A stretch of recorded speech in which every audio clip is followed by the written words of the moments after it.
Good morning, students. This is your social science teacher. Today we are going to see the social science, volume 1, history first lesson. Okay, students. Now we are going to see the 8th standard social science, term 2, history first lesson. Educational development in India. Educational development in India. இந்தியாவில் கல்வி வளர்ச்சி முறை இந்தியாவில் கல்வி வளர்ச்சி எப்படி இருந்தது அப்படின்னு தான் இந்த லெசனில் நம்ம பார்க்க போகிறோம். In this lesson, learning objectives. Learning objectivesல ancient system of education in India. இந்தியாவில் பண்டைய கால இந்தியாவில் கல்வி முறையை பற்றி தெரிஞ்சுக்க போகிறோம். Next understand the development of education in medieval and modern India. இடைக்கால மற்றும் நவீன இந்தியாவில் ஏற்பட்ட கல்வி வளர்ச்சி அதை பற்றி தெரிஞ்சுக்க போகிறோம். Third point, analyse the educational development during the British rule. ஆங்கிலேயர்கள் ஆட்சி செஞ்சுட்டு இருக்கும்போது கல்வி வளர்ச்சியை எப்படி அனலைஸ் பண்ணாங்க அப்படின்றத தெரிஞ்சுக்க போகிறோம். Fourth, discuss the importance of national education policy. தேசிய கல்விக் கொள்கையின் முக்கியத்துவத்தை பற்றி டிஸ்கஸ் பண்ண போகிறோம். Then last point, understand the educational development in Tamil Nadu. தமிழ்நாட்டில் ஏற்பட்ட கல்வி வளர்ச்சியை பற்றி புரிஞ்சுக்க போகிறோம். Okay. Knowledge is the third eye of man. அறிவு என்பது மனிதனின் மூன்றாவது கண் அப்படின்னு சொல்லியிருக்காங்க. இன்ட்ரடக்ஷன் போகலாம். Introduction. Education is a continuous process of acquiring and sharing of knowledge, skills and values. Education is recognized as the foundation of a progressive society. It plays a vital role in shaping responsible people. The world we live is constantly changing and developing. So, to meet the challenges and overcome the obstacles, we need to be well educated and to know the role of the education in the human development process. Let us learn the development of education in India through the ages. Education அப்படிங்கிறது ஒரு கண்டினியூஸான process. அது என்ன பண்ணுறோம்? we get and sharing our knowledges, skills and values. So இதனால் சொசைட்டியில் நம்மளுடைய level increase ஆகுது. And then education very important role நம்ம லைஃப்பில். ஸோ எஜுகேட்டட் பீப்புள்னால் ரெஸ்பான்சிபிள் பீப்புள் அப்படிங்கிற ஒரு கண்ணோட்டம் இருந்தது. ஸோ நாம் வாழக்கூடிய இந்த சொசைட்டி அப்படிங்கிறது கண்டினியூஸாக சேஞ்ச் ஆகிக்கிட்டும் அண்ட் டெவலப் ஆகிக்கிட்டும் இருக்கக்கூடிய ஒரு சொசைட்டி. இதில் வரக்கூடிய சேலஞ்சஸ் அண்ட் தென் ப்ராப்ளம்ஸ் எல்லாத்தையும் ஓவர் கம் பண்ணணும் அப்படின்னாக்கா நமக்கு எஜுகேஷன் அப்படிங்கிறது இம்பார்ட்டண்ட்டான ஒன்று. ஸோ இந்தியாவோட எஜுகேஷன் சிஸ்டம் எப்படி இருந்துச்சு, ஸோ டிஃப்ரெண்ட் பீரியட்ஸில் அது எப்படி இருந்தது அப்படின்னு சொல்லிட்டு பார்க்கலாம். Education in ancient India. பழங்காலத்தில் இந்தியாவோட கல்வி வளர்ச்சி முறை பற்றி பார்க்க போகிறோம் இந்த டாப்பிக்கில். The historical sources provide the information that from very early times the tradition of the teaching and learning had been involved in India. The concept of education might have originated from the Vedas. The literal meaning, the Sanskrit word Veda is knowledge and the word derived from the word with which means to know.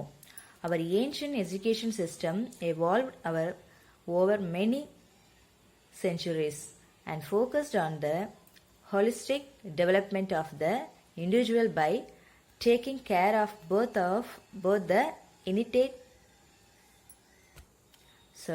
innate and latent capacities. It emphasized on values such as humanity, truthfulness, discipline, self-reliance and respect for all creations.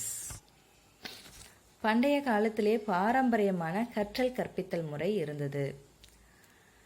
Concept of education எப்படி வந்தது அப்படின்னா Vedas. Concept of education எப்படி வந்தது அப்படின்னா வேதாஸ். வேதாஸ்ங்கிறது ஒரு Sanskrit word. இதோட meaning என்னன்னு பார்த்தீங்கன்னா நாலேஜ்.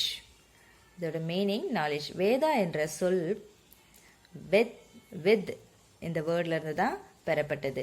இதோட மீனிங் என்னன்னா டு நோ, அதாவது தெரிஞ்சுக்கிறது, அதாவது அறிதல், அதுதான் அதோட பொருள்.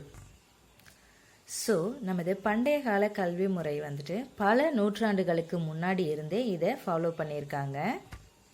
ஸோ இதன் மூலமாக வந்துட்டு ஒருத்தருடைய இன்னேட் அண்ட் லேட்டன்ஸ் கெப்பாசிட்டிஸ், அதாவது அவர்களுக்குள்ள மறைந்திருக்கும் திறன்களை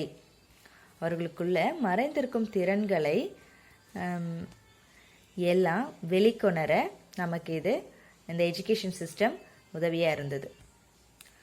ஸோ இந்த எஜுகேஷன் சிஸ்டம் எல்லாம் எதுக்கெல்லாம் வந்துட்டு இம்பார்ட்டன்ஸ் கொடுத்துச்சு அப்படின்னா humility, truthfulness, discipline, self Reliance and respect for all creations.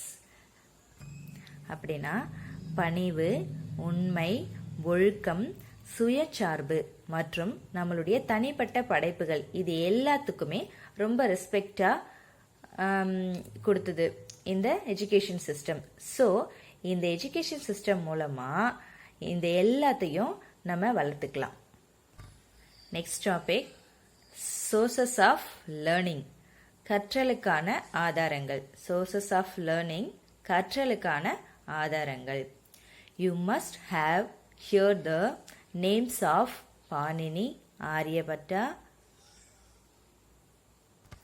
Katyayana and Patanjali. The writing and the medical treatises of Chakra and Sushrata were also some of the sources of learning. Various disciplines such as history, logic, interpretation, architecture, polity, agriculture, trade, commerce, animal husbandry, and archery were taught. Physical education too was an important curricular area and pupils participate in games and recreational activities. The gurus and their students worked together to become proficient in all aspects of learning.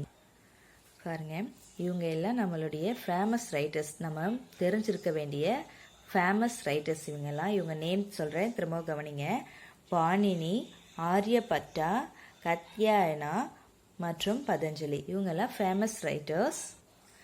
And then இவங்களுடைய எழுதின Chakra and சுஸ்ரதா இப்போவும் நம்ம use பண்ணிக்கிட்டு இருக்க sources of learning தான். இது நம்ம படிக்கிறதுக்கு அது ஒரு சோர்சஸ்.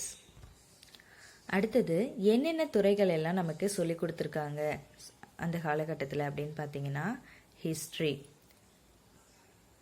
ஹிஸ்ட்ரினா எல்லாருக்கும் தெரியும், வரலாறு. லாஜிக் அப்படின்னா தர்க்கம். அடுத்தது இன்டர்பிரிட்டேஷன் அப்படின்னா பொருள் விளக்கம். ஆர்கிடெக்சர்னா கட்டடக்கலை. அடுத்தது அரசியல், விவசாயம், வர்த்தகம், வணிகம், கால்நடை வளர்ப்பு அண்ட் வில்வித்தை. இந்த துறைகள் எல்லாத்தையும் சொல்லி கொடுத்துருக்காங்க. அடுத்தது அவங்க அது மட்டும் இல்லாமல் ஃபிசிக்கல் எஜுகேஷனுக்கும் இம்பார்ட்டன்ஸ் கொடுத்துருக்காங்க. அதன் மூலமாக வந்துட்டு அவங்களுடைய கரிக்குலர் ஆக்டிவிட்டீஸ் இம்ப்ரூவ் ஆகும். அண்ட் தென் டீச்சர்ஸ், ஸ்டூடெண்ட்ஸ் இவங்க எல்லாம் சேர்ந்தே எல்லா பயிற்சிகளையும் செய்யறதால ஸ்டூடெண்ட்ஸ் கிட்ட இருக்கக்கூடிய திறமைகளை டீச்சர்ஸ் வந்து ஈஸியாக அனலைஸ் பண்ண முடியுது. ஸோ ஸ்டூடெண்ட்ஸ் தனிப்பட்ட திறமைகளை எல்லாம் வளர்ப்பதற்கு டிபேட்ஸ், DEBATS, டிபேட்ஸ்னா என்ன? பட்டிமன்றம். டிபேட்ஸ்னா பட்டிமன்றத்தையும் அவங்க வந்து ஆர்கனைஸ் பண்ணியிருக்காங்க. தனிப்பட்ட ஸ்கில்ஸ் இருக்கு இல்லையா, ஸ்டூடெண்ட்ஸ் கிட்ட தனிப்பட்ட ஸ்கில்ஸையும் வளர்க்குறதுக்கு அவங்க பட்டிமன்றம் மாதிரியான ஒரு ஆர்கனைஸ் பண்ணி கொடுத்துருக்குறாங்க. அடுத்தது கற்றலில் மேம்பட்ட மாணவர்கள் இருக்காங்க இல்லையா, அவங்க யங்கர் ஸ்டூடெண்ட்ஸ்க்கு கைட் பண்ணியிருக்காங்க. அவங்க சக மாணவர்களுடன் குழு கற்றல் முறையையும் நடைமுறையில் இருந்திருக்கு. Next topic, ancient education system in India, a way of life. பண்டைய கால இந்தியாவில் கல்வி முறை எப்படி இருந்ததுன்னு பார்க்க போகிறோம். எ வே ஆஃப் லைஃப், ஒரு வாழ்க்கை முறை. குருகுலாஸ் சிஸ்டம்னா குருகுல கல்வி முறை, அதுதான் பார்க்க போகிறோம். In ancient India both formal and informal education existed. பழங்கால இந்தியாவில் முறையான மற்றும் முறைசாரா கல்வி இருந்தது. Indigenous education was important at home, in temples, pathshalas and குருகுலாஸ்.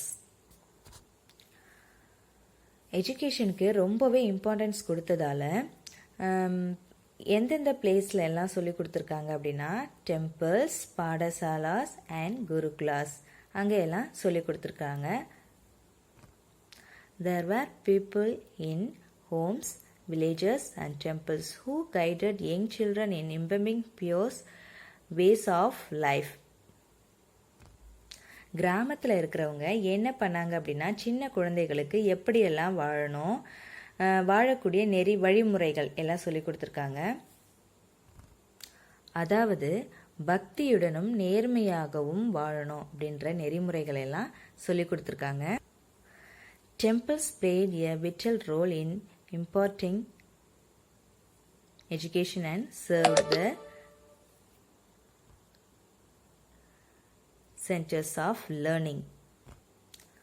Temple வந்துட்டு எஜுகேஷனுக்கு ஒரு இம்பார்ட்டண்டான சோர்ஸாக இருந்திருக்கு. Students went to viharas and universities for higher studies. Students வந்துட்டு ஹையர் எஜுகேஷனுக்கு எங்கே போனாங்க அப்படின்னா, விஹாராஸ் அண்ட் யூனிவர்சிட்டிக்கு போனாங்க. Teaching was oral and students remembered and they meditated upon what was taught in the Gurukulas. Many of these Gurukulas were named after the sages. Situated in forest in screen and peaceful surrounding, hundreds of students used to learn together in Gurukulas. During the yearly period, education was imparted by the teacher to the peoples who gathered around him and came to live in his house as members of his family. This was known as Gurukula system of education. The family of Guru Foundation as a domestic school of or an ashrama. இப்போ மாதிரியெல்லாம் books எல்லாம் அப்போ கிடையாது, ஓரலாக தான் வந்து சொல்லி கொடுப்பாங்க. Teachers என்ன சொல்கிறாங்களோ அதை தான் அவங்க ஃபாலோ பண்ணுவாங்க. பெரும்பாலான குருகுலங்கள் இருக்கு இல்லையா, அதுக்கெல்லாம் முனிவர்களோட பெயர்களை தான் வச்சுருந்தாங்களாம். அடுத்தது, ஃபாரஸ்டில் அமைதியான சூழ்நிலையில் இருக்கக்கூடிய குருகுலங்களில் வந்துட்டு நூற்றுக்கணக்கான மாணவர்கள் வந்து ஒன்றாக தங்கி இருந்து கல்வி கற்றுப்பாங்களாம். அப்புறம் நம்ம இப்போல்லாம் எப்படி ஹாஸ்டலில் தங்கி படிக்கிறோம் இல்லையா, அதே மாதிரி அப்போல்லாம் குருகுலங்களில் தங்கி படிப்பாங்களாம். அந்த குருகுலத்தில் குருன்னு ஒருத்தர் இருப்பாங்க இல்லையா, அவரோட வீட்டிலேயே குடும்ப உறுப்பினர் போல் தங்கி படித்தாங்களாம். இதை தான் குருகுல கல்வி முறை அப்படின்னு சொல்லிட்டு சொல்கிறாங்க. During that period, the gurus and their shishyas lived together, helping each other in day-to-day life.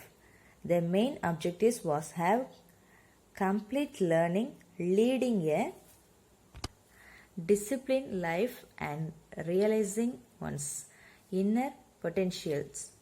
Students lived away from their homes for years together till they achieved their goals. The Gurukulas was also placed where the relationship between the Guru and student strengthened with time. அந்த காலத்தில் குருவும் அவர்களுடைய சீடர்களும் ஒன்றாக தான் வாழ்ந்துட்டு வந்தாங்க. அவங்க அன்றாட வாழ்க்கையில் பார்த்தீங்கன்னா ஒருவருக்கொருவர் வந்து உதவி செஞ்சுக்கிட்டு அந்த காலத்தில் முழுமையான கற்றல் ஒழுக்கமான வாழ்க்கையை வாழ்தல், அந்த காலத்தில் முழுமையாக கற்றல் ஒழுக்கமான வாழ்க்கையை வாழ்கிறது. அதுக்கப்புறம் ஒருவரோட உள்ளார்ந்த திறமையை, ஒருவருக்குள்ளே இருக்கக்கூடிய திறமையை உணர்ந்து அதற்கேற்றால் போல் செய்தல், அதை உணர்ந்து அதுக்கேற்ற மாதிரியான கல்வி முறைகள் வந்து முக்கியமானதாக இருந்தது. அடுத்தது ஸ்டூடெண்ட்ஸ் பார்த்தீங்கன்னா அவங்களோட கோலை அச்சீவ் பண்ணுறவர்களும் அவங்க குருகுலத்திலேயே தங்கி அவங்களுடைய அச்சீவ் அடையிறவர்களும் அங்கேயே தங்கி